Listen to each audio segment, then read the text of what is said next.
So welcome in discover Rajasthan दोस्तों। अभी हम क्या है कि राजस्थान का जो सेकंड ग्रेड का दूसरी शिफ्ट का एग्ज़ाम हुआ था उसकी आंसर की सॉल्व करने वाले हैं।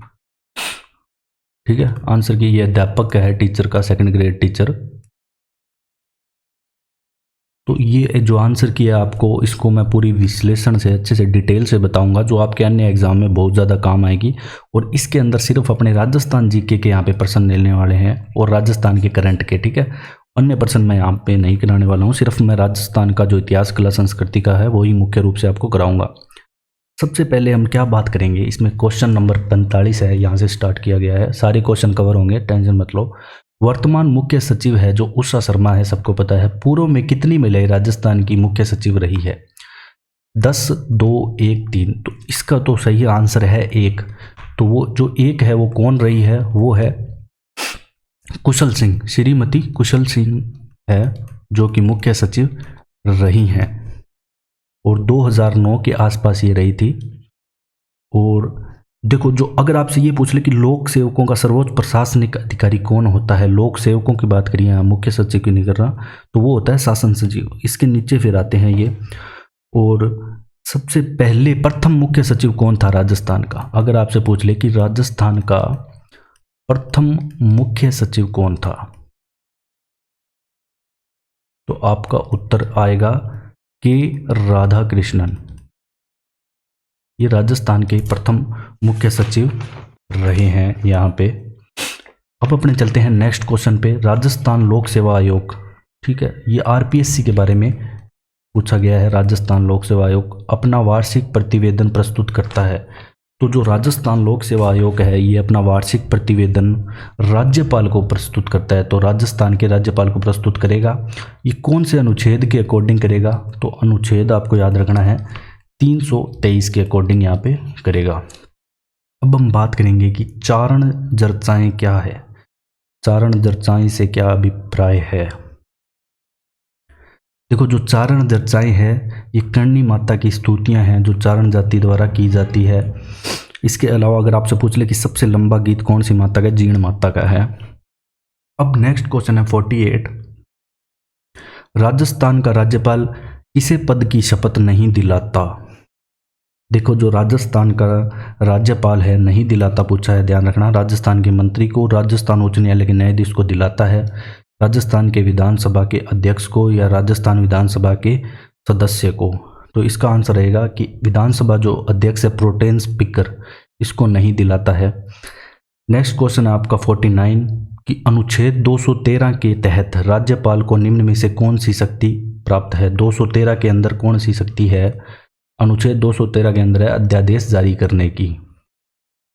तो अनुच्छेद 213 के तहत अध्यादेश जारी कर सकता है राज्यपाल। अब अपने चलते हैं नेक्स्ट क्वेश्चन पे। नेक्स्ट अपना क्वेश्चन आता है 20। अब इसमें क्या है, जनगणना के आंकड़े हैं।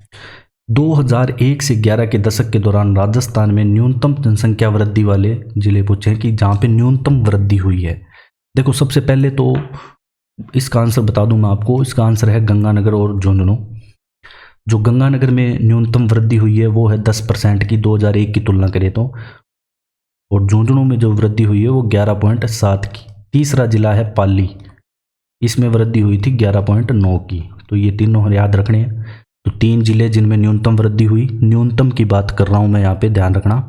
सर्वाधिक अगर आपसे वृद्धि पूछ ले, सर्वाधिक वृद्धि वाला जिला, सर्वाधिक वृद्धि वाला जिला अगर आपसे पूछा जाए एग्जाम में, तो आपका आंसर रहेगा बाड़मेर, जहाँ पे वृद्धि पाई गई 32.5% वृद्धि पाई गई। तो गंगानगर में 10% और झुंझुनू में 11%। आगे वाले एग्जाम में क्या बता, आगे पूरा पूछ ले कि परसेंट बता दो आप। अब है सुमेलित करना है कि कौन सी प्रमुख उत्पादक प्रदेशों का अपने राजस्थान के। देखो, गेहूं सबसे ज़्यादा मिलेगा आपको गंगानगर के अंदर। गेहूं कहाँ पे? गंगानगर में। बाजरा कहाँ पे मिलेगा? अलवर के अंदर। चावल सबसे ज़्यादा मिलेगा आपको बूंदी के अंदर, और मक्का मिलेगा भीलवाड़ा के अंदर। तो गेहूं गंगानगर 3, बाजरा अलवर 1, चावल बूंदी 4 और मक्का भीलवाड़ा। तो 3 1 4 2, 3 1 4 2, तो 3 नंबर आपका ये सही हो जाएगा। अब नेक्स्ट क्वेश्चन क्या है? नेक्स्ट क्वेश्चन है कि 19वीं पशु जनगणना आ गई है, देख लो। इसमें बहुत इंपॉर्टेंट है ये सारे छोटे छोटे टॉपिक। इसमें ऐसे कहा है कि 12 की जो पशु जनगणना हुई 19वीं और जो अब हुई है 20वीं, इसके मध्य पशुधन की कुल संख्या में क्या हुआ है? 2.66 की कमी हुई है, 1.66 की वृद्धि हुई है, 1.66 की कमी हुई है, 4.2 की वृद्धि हुई है। तो हमने अच्छे से पढ़ा था कि 1.66% की यहाँ पे हुई है कमी। अब नेक्स्ट आने वाले एग्जामों में आपसे ये पूछा जा सकता है कितने लाख की कमी हुई है, तो 9.31 लाख पशुओं की यहाँ पे कमी हुई है। ध्यान रखना, लाख में बता दूं मैं आपको, 9.31 लाख पशुओं की कमी हुई है। अब अपने चलते हैं नेक्स्ट क्वेश्चन। 2011 की जनगणना के अनुसार, देखो जनगणना में बहुत सारे क्वेश्चन आ रहे हैं। ये जनगणना के अनुसार किस जिले का सर्वाधिक ग्रामीण लिंगानुपात पूछा है कि किस जिले में सर्वाधिक ग्रामीण लिंगानुपात है? तो सर्वाधिक ग्रामीण लिंगानुपात है पाली जिले के अंदर। कितना है? 1003 है। और न्यूनतम अगर आपसे पूछ ले ग्रामीण लिंगानुपात, न्यूनतम ग्रामीण लिंगानुपात, तो ये कौन सा है? धौलपुर जिले का है। किसका? धौलपुर का। कितना? 841, याद रखना। और वैसे ग्रामीण लिंगानुपात कुल प्रदेश का बात करूं तो 933 और शहरी 914। ठीक है, एवरेज है ये एवरेज, औसतन की बात कर रहा हूँ टोटल पूरे प्रदेश की।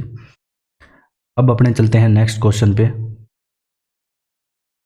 निम्नलिखित में से किस प्राचीन सभ्यता में सम्राट अशोक के 2 शिलालेख पाए गए? सम्राट अशोक की जब भी बात आएगी तो आपको जाना पड़ेगा बैराट। कहाँ पे? बैराट। गणेश्वर सीकर के अंदर है, कालीबंगा हनुमानगढ़ में है। बैराट जाओगे आप। बैराट क्या कि ग्रामीण सभ्यता है, ग्राम्य। और इसकी खोज बैराट की आपसे पूछे कि बैराट की का उत्खनन सर्वप्रथम किसने किया, तो 1937 में दयाराम साहनी के द्वारा यहाँ पे उत्खनन किया गया। और यहाँ पे मुख्य रूप से मैं आपको बता दूं कि चांदी, एक सेकंड, यहाँ पे चांदी के 8 सिक्के भी पाए गए। जब आपसे पूछे चांदी के 8 पंचमार्क सिक्के, पंचमार्क मुद्रा लिख सकते हो आप इसको। अगर आपको कह दे कि इंडो ग्रीक शासकों के सिक्के कहाँ पे मिले, ये भी एग्जाम में आया था, शासकों की मुद्रा, तो ये भी यहीं मिली थी बैराट में। बैराट की बता रहा हूँ मैं आपको। आपसे पूछ ले मिनांडर की कहाँ पे मिली, तो वो भी बैराट में मिली। ब्राबो अभिलेख कहाँ मिला, जिसमें अशोक का उल्लेख था, वो भी बैराट के पास मिला था। ठीक है, तो ये थी बैराट सभ्यता के बारे में प्रमुख बातें। अब नेक्स्ट क्वेश्चन क्या है कि मंडोर का प्रतिहार वंश के किस शासक के वंशावली की प्रारंभिक होती है? मोस्ट इंपॉर्टेंट है ये। कंदक, रजिल, हरिश्चंद्र, भोगभट। इसका सही आंसर आएगा रजिल। क्या आएगा? रजिल। रजिल का पोता था नागभट्ट प्रथम। तो रजिल का पोता नागभट्ट प्रथम था। मुख्य रूप से सभी उसी को ही जानते हैं, लेकिन जो शुरुआत है वंशावली का प्रारंभ है वो इनसे माना जाता है। और जो मूल पुरुष माना जाता है वो हरिश्चंद्र को माना जाता है। और अगर इससे एक और बता दूं मैं, इसका एक शासक था ककुक। तो इसके समय घटियाल शिलालेख भी लिखा गया था। घटियाल शिलालेख का संबंध किससे है? ककुक। ये भी इसी वंश का शासक है। ये भी एग्जाम में आ चुका है। अब अपने चलते हैं नेक्स्ट क्वेश्चन। निम्नलिखित में से चौहान शासकों में किस शासक को बिसल देव के नाम से जाना जाता है? तो विग्रहराज चतुर्थ मोस्ट इंपॉर्टेंट है। विग्रहराज चतुर्थ को बिसल देव के नाम से जाना जाता है। इसे कवि बांधव या कट्टी बांधव के नाम से भी जाना जाता है। और इसने क्या किया था कि जबालीपुर का नाम ज्वालापुर कर दिया था। और जो अजमेर में संस्कृत पाठशाला थी, जिसे सरस्वती मंदिर भी कहते हैं, वो भी इसके द्वारा बनवाई गई थी। नेक्स्ट क्वेश्चन है कि जालोर के चौहान वंश की शाखा का संस्थापक कौन था? बिल्कुल इजी क्वेश्चन है। कीर्तिपाल चौहान जालोर के चौहान वंश की शाखा का था। नेक्स्ट क्वेश्चन आता है कि असुमेलित बताना है। नहीं है, सुमेलित नहीं है जो सही। गागरोन का किला झालावाड़ के अंदर ही है। कपिल सरोवर कोलायत में ही है। दौलत बाग अजमेर के अंदर है। जो लालगढ़ का किला है ये आपके है बीकानेर में, जो महाराजा गंगा सिंह के द्वारा बनवाया गया था अपने पिता की याद में। लालगढ़ पैलेस भी कहते हैं इसे। नेक्स्ट क्वेश्चन आता है आपका कि निम्न में से कौन सी सीमेंट फैक्ट्री चित्तौड़गढ़ जिले से अवस्थित नहीं है। चित्तौड़गढ़ जिले में नहीं है। हिंदुस्तान, बिड़ला, जेके सीमेंट, आदित्य सीमेंट ये दे रखे हैं। तो इसमें जो पहली है ये हिंदुस्तान सीमेंट लिमिटेड, ये उदयपुर में है, चित्तौड़गढ़ में नहीं है। नेक्स्ट क्वेश्चन है आहड़ को किस संस्कृति का प्रमुख केंद्र माना गया है। बिल्कुल इजी है। जो आहड़ है ये बेड़च नदी के किनारे है। कौन सी? बेड़च या आयड़ नदी के किनारे। और इसे काले मर्द बांड का, कौन सा? लाल काले मर्द बांड, काले नहीं सॉरी, लाल काले मर्द बांड इसका सही आंसर होगा। लाल काले मर्द बांड सबसे ज़्यादा यहाँ पे मिले थे। और इसका जो उत्खनन किसने किया था? 1953 में अक्षय कीर्ति व्यास ने किया था सबसे पहले। फिर इसके बाद 1956 में आरसी अग्रवाल करते हैं। फिर 1961-62 में एचडी सांकलिया करते हैं। एचडी सांकलिया ये इसका उत्खनन करते हैं आहड़ को। और तांबे की ताम्रवती नगरी भी इसे कहा जाता है आहड़ को। और क्या कहा जाता है? ताम्रवती नगरी। ताम्रवती नगरी भी इसे कहा जाता है। और तांबे की यहाँ पे कुल्हाड़ी, अंगूठी, चूड़ियाँ ये सब कुछ भी मिली थी। अब अपने चलते हैं नेक्स्ट क्वेश्चन पे। देखो अगला क्वेश्चन है कि चिल्ले का टीला किस दुर्ग का पूर्ववर्ती नाम है। ये बहुत बार एग्जाम में आ चुका है पहले भी। तो ये जयगढ़ दुर्ग है जो आमेर के ऊपर है, जयपुर के अंदर है ये। इसको चिल्ला का टीला भी कहते हैं। और इसके अंदर विजयगढ़ी दुर्ग है। और सबसे बड़ी जो तोप है जयबाण तोप, वो भी यहाँ पे रखी हुई है। जयबाण तोप जो विश्व की सबसे बड़ी तोप है। और यहाँ पे एक खिलवत विलास भी है। नेक्स्ट क्वेश्चन आपका आता है कि निम्नलिखित में से कौन सा चित्रकार बीकानेर चित्रशाली से संबंधित नहीं है। ये दे रखा है साहिब राम, अली राजा, हमीद अहमद। देखो जो ये साहिब राम है ये मेवाड़ चित्रशैली से संबंधित है। बीकानेर चित्रशैली से इसका कोई संबंध नहीं है। तो पहला इसका सही आंसर होगा। और जो ये हमीद है, हमीद रुकनुद्दीन, ये उस्ता कला यही लाया था। हमीद रुकनुद्दीन इसका पूरा नाम है। तो यही लाया था। मुगल व दक्कन का समन्वय है इस शैली के अंदर। तो ये अली राजा अहमद ये सारे बीकानेर शैली से ही संबंधित हैं। अब पूछा गया है कि निम्नलिखित में से आभूषणों की सूची में कान में पहने जाने वाले आभूषण बताने हैं। मूंदड़ी उंगली में पहनी जाती है, अंगूठी, मूंदड़ी को मुंदरी भी कहते हैं। मट्टरमाला बाजू में पहना जाता है। अब इसमें जो कान वाला है ये है सुरलियाँ, ये पहनी जाती है कान में। इसके अलावा मैं आपको बता दूं कान के जो आपको याद रखने एग्जाम में काम आएंगे, कान के आभूषण अन्य मोस्ट इम्पोर्टेंट। अगर आपसे पूछ ले एरन पत्तो कहाँ पहना जाता है तो कान में, एरन पत्तो कान में पहना जाता है। इसके अलावा टोंटी पूछ ले कहाँ पहनी जाती है, कान में। डुग्गरली कहाँ पहनी जाती है, कान में। तो ये आपको याद रखना है। ठोरियो कहाँ पहना जाता है, कान में पहना जाता है। अब पूछा गया संक्रिया नृत्य किससे संबंधित है। तो ये संक्रिया नृत्य हमने पढ़ा अभी, कालबेलियों से संबंधित है, हमने डिटेल से पढ़ा है। और इसके अलावा जो कालबेली है पनियारी नृत्य भी करते हैं। फिर बात है नेमिनाथ बारहमासा। जो नेमिनाथ बारहमासा है इसके रचयिता कौन है। इसके रचयिता हैं पालहण, पलहण या पालहण, ये इसके रचयिता हैं। इंपॉर्टेंट क्वेश्चन है ये। फिर है मत्स्य संघ के मंत्रिमंडल में निम्न में से कौन सम्मिलित नहीं था, ये पूछा गया है। तो ये जो युगल किशोर, चिरंजी लाल, भोलेनाथ ये सब सम्मिलित थे। इनका संबंध भरतपुर से है, इनका अलवर से है। भोलेनाथ का संबंध अलवर से है और इनका संबंध करौली से है। और जो प्रेम नारायण माथुर है ये इनसे सम्मिलित नहीं थे। ये थोड़ा डीपली क्वेश्चन था। कूदन की घटना किस किसान आंदोलन से, देखो हमने जो किसान आंदोलन शॉर्ट में पढ़े हैं उसमें आप देख सकते हो, मैंने बता रखा है कि कूदन की घटना सिख किसान आंदोलन से संबंधित है। ये 25 अप्रैल 1935 को हुई थी, जिसमें यहाँ पे सरकार द्वारा जो पुलिस अधिकारियों द्वारा लाठियाँ चलाई गई किसानों पर।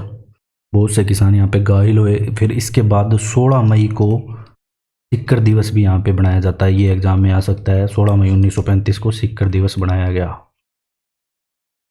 अब नेक्स्ट क्वेश्चन है कि नागणेची माता का मंदिर कहाँ पे स्थित है। तो ये है नगाड़ा बाड़मेर के अंदर, नगाड़ा बाड़मेर के अंदर है नागणेची माता का मंदिर स्थित। अब अपने चलते हैं नेक्स्ट क्वेश्चन पे। अगला क्वेश्चन आपका है कि खातौली के युद्ध में महाराणा सांगा ने किसको पराजित किया। देखो, खातौली का युद्ध सबसे पहले आपको पता होना चाहिए कब हुआ। खातौली का युद्ध होता है 1517 ईस्वी के अंदर। इसमें राणा सांगा और इब्राहिम लोदी के बीच में होता है। किसके? इब्राहिम लोदी। फिर बाड़ी के युद्ध में 1518 में बाड़ी का युद्ध हो रहा था, उसमें भी इब्राहिम लोदी हारता है और राणा सांगा की यहाँ पे दोनों बार जीत होती है। तो इब्राहिम लोदी को हराया महाराणा सांगा ने। राजस्थान मध्य भारत सभा का दूसरा अधिवेशन पूछा गया है, कहाँ हुआ। ये राजपूताना मध्य भारत सभा है, इसे राजस्थान मध्य भारत सभा लिखा गया है यहाँ पे। तो इसका जो दूसरा अधिवेशन हुआ वो अमृतसर के अंदर हुआ था। देखो, इसकी स्थापना कहाँ की थी, मैं बता दूं आपको। इसकी स्थापना दिल्ली में चांदनी चौक में की गई थी। दिल्ली में चांदनी चौक में इसकी स्थापना की गई थी। और जो मारवाड़ी पुस्तकालय है दिल्ली में, वहाँ पे इसकी स्थापना की गई थी। और अध्यक्ष कौन था? जमना लाल बजाज। अध्यक्ष, इसकी अध्यक्षता में जमना लाल बजाज की अध्यक्षता में ये स्थापना इसकी की गई थी, ध्यान रखना। और इसका बाद में मुख्यालय अजमेर बनाया गया था। तो हेड ऑफिस कहाँ पे? अजमेर बनाया गया था। और इसकी स्थापना अगर पूछ ले तो 1 जनवरी 1919, याद रखना। दूसरा अधिवेशन इसका, तीसरा अधिवेशन अजमेर में हुआ था इसका। अगर आपसे पूछ ले कि तीसरा अधिवेशन कब हुआ, तो तीसरा अधिवेशन हुआ अजमेर में, इसके बाद हुआ नागपुर में। फिर अपने चलते हैं नेक्स्ट क्वेश्चन पे कि 1939 में किशनगढ़ राज्य प्रजामंडल की स्थापना किसने की। देखो, किशनगढ़ कांतिलाल चौथानी, याद रखना नाम। इसके अलावा इसका जमाल शाह भी नाम याद रखना, जमाल शाह भी इसके साथ थे। किशनगढ़ कांतिलाल 1939। अमीर खुसरो की किस रचना में चित्तौड़ पर अलाउद्दीन खिलजी के आक्रमण का वर्णन आता है। ये बहुत बार एग्जाम में आ चुका है, रिपीटेड क्वेश्चन है ये। अमीर खुसरो की किस में? तो ख्वाजिन उल फतूह है, इसमें आता है युद्ध का वर्णन।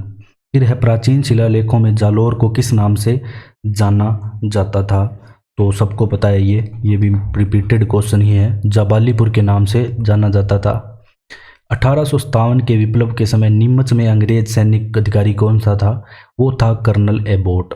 कौन था? Colonel Abbott. यहाँ पे क्या है कि क्या करता है ये, ऐसे कहता है कि तुम कसम खाओ कि मतलब किसी की बात नहीं मानोगे, किसी के बहकावे में नहीं आओगे।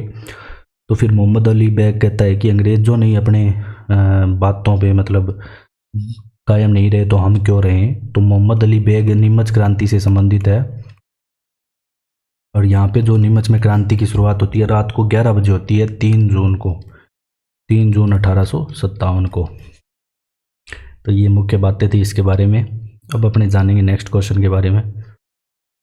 नेक्स्ट क्वेश्चन आता है कि किन जिलों में मिश्रित पतझड़ वन पाए जाते हैं। मिश्रित पतझड़ वन की जब भी बात आएगी तो मिश्रित पतझड़ वन आपको मिलेंगे मुख्यतः दक्षिण पूर्व एरिया में। कहाँ पे? राजस्थान के दक्षिण के पूर्व इस एरिया के अंदर आपको मिश्रित पतझड़ वन मिलेंगे। उदयपुर, कोटा, बूंदी और चित्तौड़गढ़ इसका सही आंसर रहने वाला है।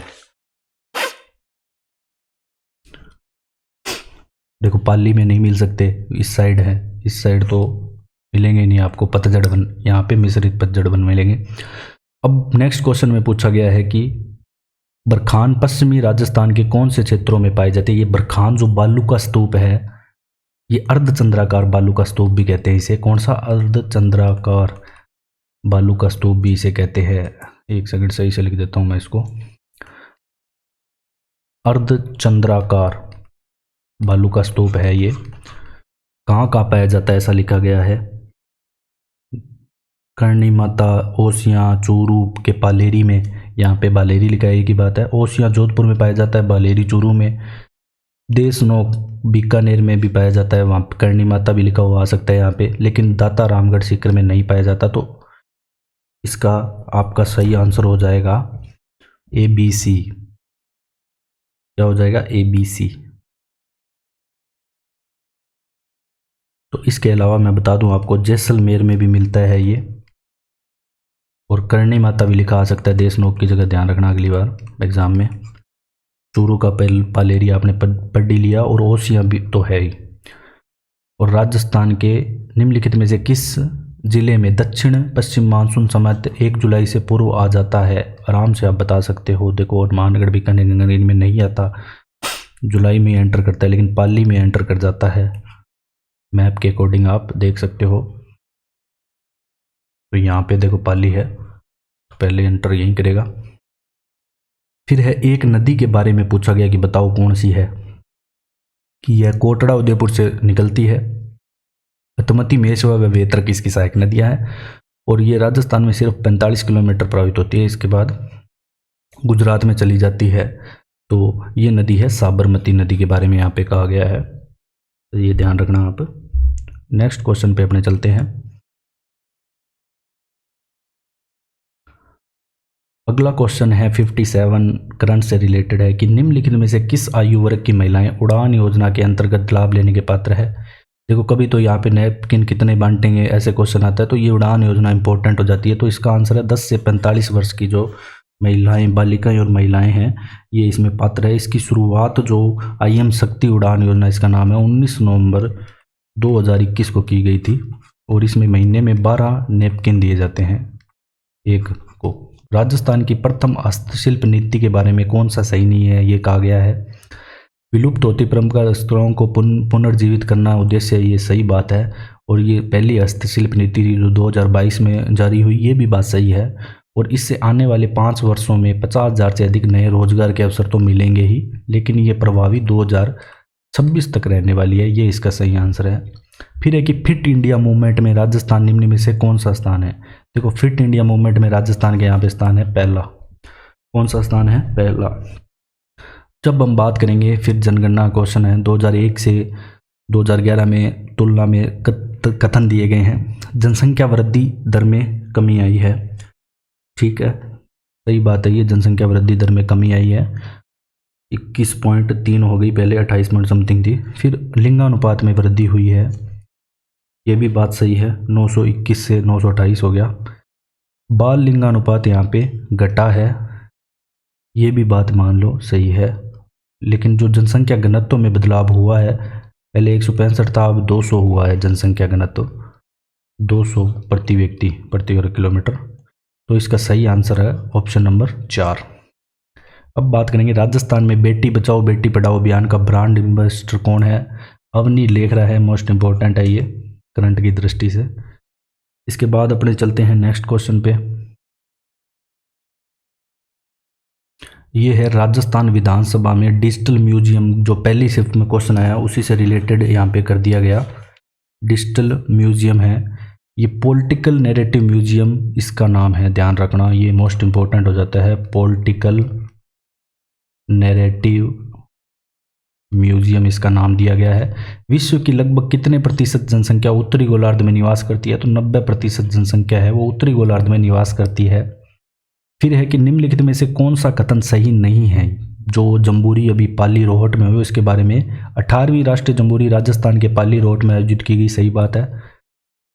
18वीं राष्ट्रीय जम्बूरी का ध्येय वाक्य भी शांति के साथ प्रगति है, याद रखना आप एग्जाम के लिए। नेक्स्ट, राजस्थान जम्बूरी आयोजित करने का अवसर राजस्थान को 67 वर्ष बाद मिला, ये भी इंपॉर्टेंट है। लेकिन जो 1956 में ये अजमेर में नहीं हुई थी, जयपुर में हुई थी, तो ये गलत हो जाता है यहाँ पे। फिर है कि निम्नलिखित में से किन्हें राजस्थानी भाषा का साहित्य अकादमी युवा पुरस्कार 2022, मोस्ट इंपॉर्टेंट है, साहित्य अकादमी युवा पुरस्कार 2022 ये दिया गया यहाँ पे किसे? ये दिया गया आशीष को, आशीष पुरोहित का नाम याद रखना। फिर है कि हाल ही में निम्न में से कौन सा बोर्ड गठित करने का प्रस्ताव राजस्थान सरकार द्वारा नहीं किया गया? सहकारी बोर्ड जो है ये तो पहले से ही है, इसका प्रस्ताव नहीं दिया गया। बाकी ये 3 का प्रस्ताव दिया गया है लेकिन गठित नहीं किए गए हैं, चरम राज्य और महात्मा ज्योतिबा फुले बोर्ड। अब नेक्स्ट हमारा क्वेश्चन आता है कि राजस्थान विधानसभा में अंतिम बार किस वर्ष अविश्वास प्रस्ताव प्रस्तुत किया गया?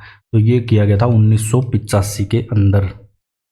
अब नेक्स्ट क्वेश्चन है कि डेल्फी खेलों के संबंध में पूछा गया है, ऑनलाइन जो खेल हुए थे कंप्यूटर पे, कि 18 से 35 वर्ष की आयु में राजस्थान के निवासी इसमें भाग ले सकते हैं। यह 9 से 12 फरवरी 2023 को उदयपुर में आयोजित किया जा रहा है। तो इसमें क्या कथन केवल एक सही है, क्योंकि ये पहले ही आयोजित हो चुका है जयपुर के अंदर। निम्नलिखित में से भारत के संविधान का कौन सा प्रावधान पंचायती राज की संबंधित नहीं है? देखो 11वीं अनुसूची पंचायती राज से संबंधित है, 243वीं है, और जो संविधान के अनुच्छेद 40 में कहा गया है कि पंचायतों का गठन किया जाएगा, जो 41 अनुच्छेद है ये संबंधित नहीं है पंचायती राज से। फिर है राजस्थान विधानसभा की कार्य मंत्रणा समिति का अध्यक्ष कौन होता है, ये पूछा गया है। तो राजस्थान का जो विधानसभा अध्यक्ष है ये कार्य मंत्रणा समिति का अध्यक्ष होता है। नेक्स्ट क्वेश्चन है 15वीं राजस्थान विधानसभा का प्रोटेम स्पीकर कौन था, ये पूछा गया है। तो गुलाब चंद्र कटारिया हैं प्रोटेम स्पीकर। नेक्स्ट अपने चलते हैं क्वेश्चन नंबर 50। राजस्थान राज्य मानवाधिकार आयोग के संबंध में कहा गया कि कौन सा कथन सही नहीं है? बहुत बड़ा क्वेश्चन है, वैसे इतना बड़ा नहीं है लेकिन दिखने में बड़ा है। कि आयोग अपनी एक निरीक्षण एजेंसी है जिसकी अध्यक्षता एक पुलिस अधिकारी द्वारा की जाती है, जो पुलिस अधीक्षक के नीचे का रैंक का नहीं होना चाहिए, ये इसमें कहा गया है, ये बात सही है। और किसी लोक सेवक द्वारा मानवाधिकार का उल्लंघन करने पर आयोग उसके जांच की शक्ति रखता है, ये भी बात सही है। मानवाधिकार आयोग उच्च शक्ति प्राप्त एक स्वायत्तशासी निकाय है, ध्यान रखना। और सत्ता मानवाधिकार संरक्षण 1993 से प्राप्त है, जो फर्स्ट शिफ्ट में आया मानवाधिकार संरक्षण अधिनियम 1993 से ही प्राप्त है। और चौथा पॉइंट क्या कहता है कि केवल किसी उच्च न्यायालय का पूर्व मुख्य न्यायाधीश ही राजस्थान राज्य मानवाधिकार आयोग का अध्यक्ष नियुक्त किया जा सकता है, ये बात यहाँ पे गलत है। प्रशासनिक अधिकारी भी हो सकता है, जरूरी नहीं है कि न्यायाधीश ही हो। फिर है राजस्थान लोक सेवा आयोग के संबंध में आरपीएससी के बारे में कथन दिए गए हैं 4, इसमें से बताना है कि कौन सा सही नहीं है। कौन सा कथन सही है पूछा गया है, इसमें गलत नहीं पूछा, कौन सा कथन सही है।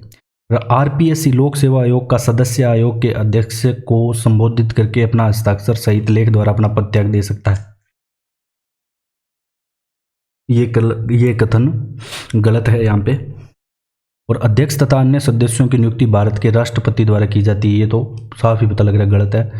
फिर राजस्थान के लोक सेवा आयोग के सदस्यों में यथाशक्ति निकटतम 1/3 ऐसे व्यक्ति होंगे जो अपनी नियुक्ति की तारीख पर भारत सरकार अथवा राजस्थान सरकार के दिन कम से कम 10 वर्ष तक पद धारण कर चुके हैं, ऐसा भी कुछ नहीं है यहाँ पे। राजस्थान लोक सेवा आयोग का सदस्य 6 वर्ष की अवधि तक या 62 वर्ष की आयु प्राप्त कर लेने तक इनमें से जो भी पहले होगा अपना पद धारण करेगा, तो ये बात यहाँ पे सही है। 6 वर्ष 62 वर्ष याद रखना आरपीएससी के लिए योग्यता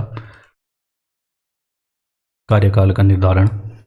तो ये आपका सेकंड ग्रेड का पेपर था जो हमने अच्छे से किया डिटेल से। अगर आपको हमारा कंटेंट पसंद आए तो आप शेयर एंड सब्सक्राइब जरूर करें। Thanks for joining discover Rajasthan.